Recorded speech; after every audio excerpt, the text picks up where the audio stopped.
This week, we will feature the story of a book author, a mental health advocate, and a current president of STI College Muñoz EDSA.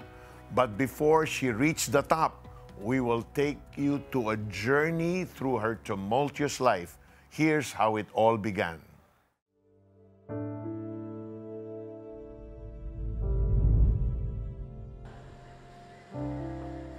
6 na taong nakulong sa kasong estafa ang nanay ni Ami. Habang dinidinig ang kaso nito, nanatili siya sa loob ng city jail kasama ang 2 anak. Nag-school pa naman ako. Pinilit pa rin ako makapag-school noon. Nagka-college ako sa FEU eh. Mga pang-school ko, yung baon ko, yung sa benta sa tindahan niya eh. Tapos, pag dumating na si Warden, lalabas na kami. Hoy, Kosa! Okay na!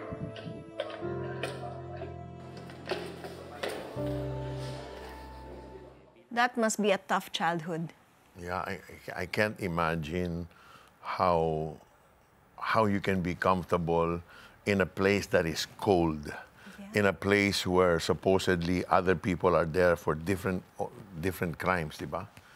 What a life Ami and her sister went through, making a prison cell their home. At sa halip na nag-enjoy sila, di ba, bilang isang teenager, bilang bata, naglalaro sa daan, eto, nakakulong sila kasama ang kanilang nanay. Paano kaya ang naging buhay nilang magkapatid sa loob? Alamin natin yan mula kay Ami. Welcome to the show, Ami. Thank you for joining us. God bless you po. So, Ami, paki-describe mo kung sa amin, no, sa ating audience ngayon, kung ano yung nagiging buhay mo sa loob ng jail? Yung nanay ko po, meron kasi siyang tindahan po sa loob ng kulungan. So, namamalengke po ako. Lalabas kami sa loob, lalabas ako, mamalengke. Bibili ako ng mga kung ano-ano. Tapos sasabit namin dun sa selda ng nanay ko. I was just a teenager po during that time. Oh, so nakakalabas ka? For marketing lang? Opo. Hindi naman kasi siya nasa loob for a crime eh. Yeah, correct. Tama, Pwede right. siya makalabas. Ano yung mga tinitinda nyo? Ano po, parang kape, asukal, sibuyas, bawang. Tapos meron mga pagkain yung preso, ang tawag po doon rancho. Eh, hindi po yun masarap. So, i-recycle po yun ng nanay ko. Tapos, tapos talagyan na maraming sangkap. And then, ibibenta niya rin po sa mga preso na walang dalaw, ganoon. Paano kayo nakakalusot sa gwardiya? Diba? Tsaka naitatago nyo ba yun sa mga authorities? Ito po yun kasi kapag pagka tinatanong po ako ng mga tao, they always visualize yung preso na yung kagaya ngayon. During that time po, transition between PNP and BJMP.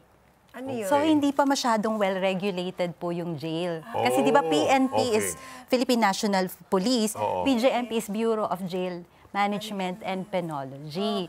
So, wala pang, parang wala pang masyadong security rules. in place. Wala pang. So medyo maluwag pa. And pag naging kaibigan mo naman din yung mga guards during that time. And meron din pong mga posisyon sa loob ng kulungan. So yung nanay ko pa naging mayora. Aba? So anak ko ako ng politician sa May loob ng kulungan. Paano siya nagiging mayora? Pag nagtatagal ka na. Kasi for example, ang tagal ng hearing. Longevity. Kumbaga pa kasi, di ba, usually, may bagong darating, tapos, ano lang yung kaso niya, 3 days lang yan, maaano na siya, mapepiansahan. Eh, pag matagal ka po, tapos walang piansa yung case mo, tapos ang tagal ng hearing, so, months, years, minsan. So, makakilala niya na yung mga officers, jail officers. Yeah. Nanay po siya, nanay. So in other words, parang siya yung pinaka-senior dun sa kulungan. Kaya siya yung mayora. Opo, naging mayora. Tapos may mga mayor na mga lalaki, so may meeting sila. Oh, ganon. Opo. So ano yan, may mutual respect. Kung mayor ka sa lalaki, sa men, sa babae, opo. yung rank, you respect each other's rank, kumbaga. So tell me, how long did you live in jail with your mother? Sinama mo ba siya hanggang matapos yung sentence niya o yung jail term niya? Ano po, parang labas-masok po, I can stay there 3 days, maliligo kami, doon na kami papasok from the school, tapos doon na kami, pag wala po si warden. Let's say, bago yung officer, bagong warden, di ka pa kilala, so makikisama ka muna. Oo. And yung mga wardens din po, nakikisama rin sila sa mga nakakulong. Opo. Tapos, may nangyari rin naman po kasi. Habang naninirahan si Ami with her mother in jail, meron pong pangyayaring nagpabago sa kanyang buhay. Napabuti kaya siya o napasama? Malalaman po natin yan sa aming pagbabalik. Huwag kayong aalis.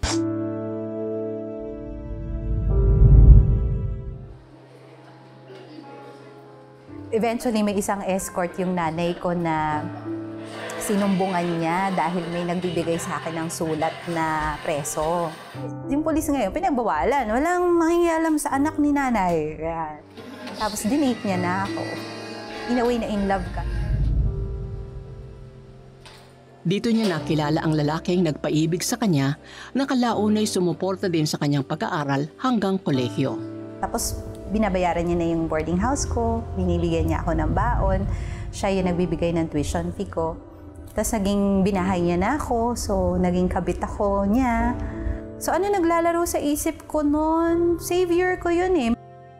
Nung graduating na ako, teenager pa rin kasi maaga naman graduate noon, nabuntisan niya ako. And that was when pinalaglag namin yung baby. Practicality, nag-aaral ako, pinag-aaral, nasa kulungan ng nanay ko. Hindi rin naman yun ready siya. Hindi nito natuldukan ang relasyon ng dalawa at mas lalo pa itong lumalim. Inayos ng kanyang partner ang release paper ng kanyang ina at sinorpresa siya sa araw ng kanyang college graduation. Tinulungan din sila nito sa pagbabayad ng inuupahang bahay. Kabit nanay ko, that's imprinted on me. That's the normal thing. Anak, dun ka nga sa loob ng kwarto gumawa ng assignment. Opo, Nay. Huwag dito sa harapan ng TV. Ay po, ate.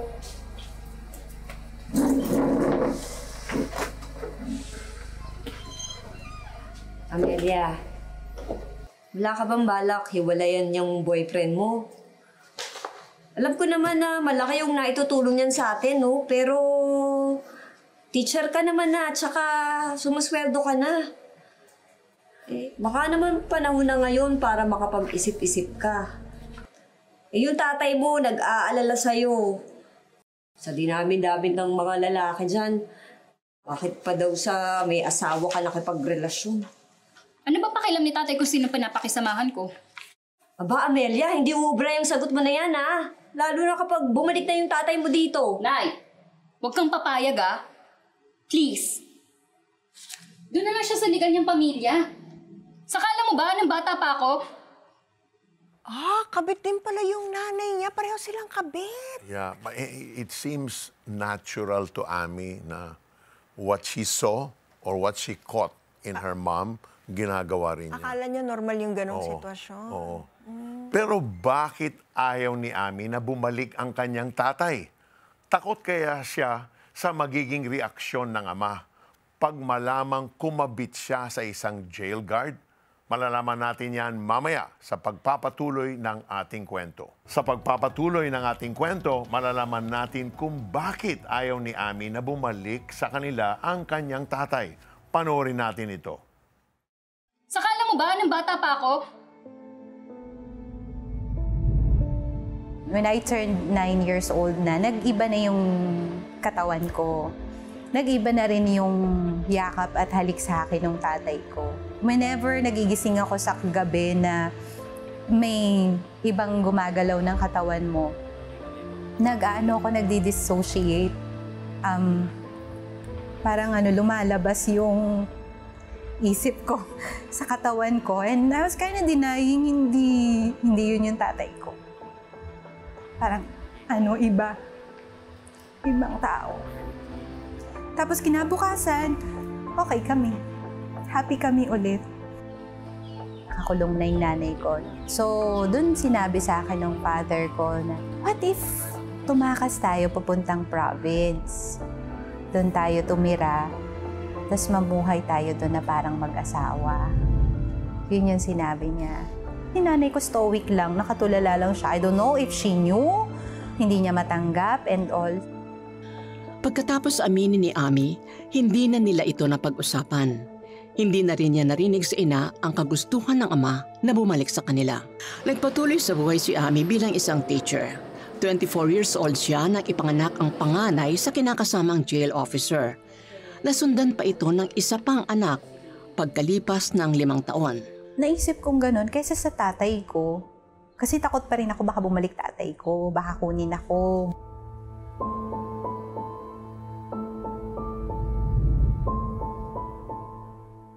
Alam mo, Miriam, I trying to imagine the confusion of a young child being molested in a home where there's supposed to be security and love and trust, and then mangyayari yun, no?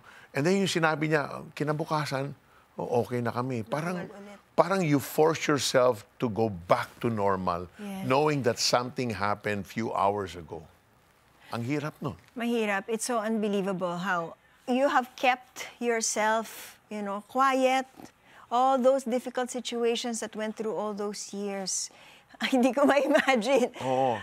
Yung pagiging silent mo tungkol sa nangyari sa'yo, that's inherent to the Filipino culture. Because of shame, because in this case, this is a case of incest, di ba? Kailan mo na-realize na mali ang ginagawa sa iyo? At ano yung naging feelings mo at that moment? Agad po, immediately, na-realize ko po agad na may mali. Kasi kahit na bata ka, alam mo naman po na parang hindi ka dapat hinahawakan ng ganoon. Yeah. Opo. So yung naging reaction ko nga po nun, sabi ko nga po, nag-disassociate. It's a coping mechanism para mabuhay ako, mag-survive. Because hindi po ako makalaban. Hindi rin po ako makatakas. So I was frozen in my reaction para ma-survive ko yung gabi, tapos bukas another day na lang. Ganun po yung nararamdaman. Pero alam ko, medyo hindi okay. Hindi tama. So ano yung naging epekto ng karanasan mong ito sa pag-mature mo? Kasi prepubescent ka na nga di ba? Sa karakter mo, kasi from the looks of it, parang antibay ng karakter mo, di ba? Paano yung... Dito na po yun siguro because of God. Pero during that time, growing up, yung mga biktima po ng sexual molestation, dalawa pong persona niyan is either sobrang loser, insecure, pangit na pangit sa sarili, diring-diri sa sarili. And the other one will become super, I'm out there. I want more. So in my case po, ako yung tipong lagi nakatungo, lagi kang nahihiya, kaya lagi rin po ako nabibiktima. Parang naaamoy ng mga tao sa paligid mo na mayroon kang sikretong tinatago. So I can do it to you over and over again. Yun po yung effect sa mga kabataan. So ikaw naman, Ami, what steps did you take para hindi mangyari yung child molestation sa iyong mga anak? Opo, kasi nga may trauma ako doon. Kaya 3 lang naman po ang ginawa ko nung pag pinapalaki ko sila. Bawal po silang mag-overnight kahit kanino, kamag-anak, kakilala, kahit po ano pa yan, banal na lugar. Best friend. Opo. Yan. At bawal din pong makitulog ang mga kamag-anak sa bahay namin. Kasi lumaki po ako sa probinsya, talagang everybody I welcome, nag-sleep over. At ang pinakamahirap po ay tabi-tabi, babae, lalaki, dalaga, binata, bata. Dapat po hiwalay ang kwarto, lalo kapag mga dalagitan na at magkaiba ng kanilang gender or sexual. Wow. Magandang ano yan, parang protection talaga sa kanila. For the first 5 who will call, magbibigay si Miss Ami ng set ng books na yan. Call 8737-0700. Tumawag na kayo agad-agad. Ngayong Martes, Paano nalubog sa utang si Ami? Na-hire ako. Dean, inuutangan ko ang janitor namin, inuutangan ko yung teachers. Na-staffa ako. Di wala ako ngayon sweldo. totoo bang napapasa ang kasalanan sa mga anak at sa susunod pang henerasyon? Hindi kami close ng nanay ko. Tunghayan ang kasagutan sa pagpapatuloy ng kwento ni Ami Pagdanganan. Dito lang sa The 700 Club Asia, Martes, alas 12 ng gabi sa GMA.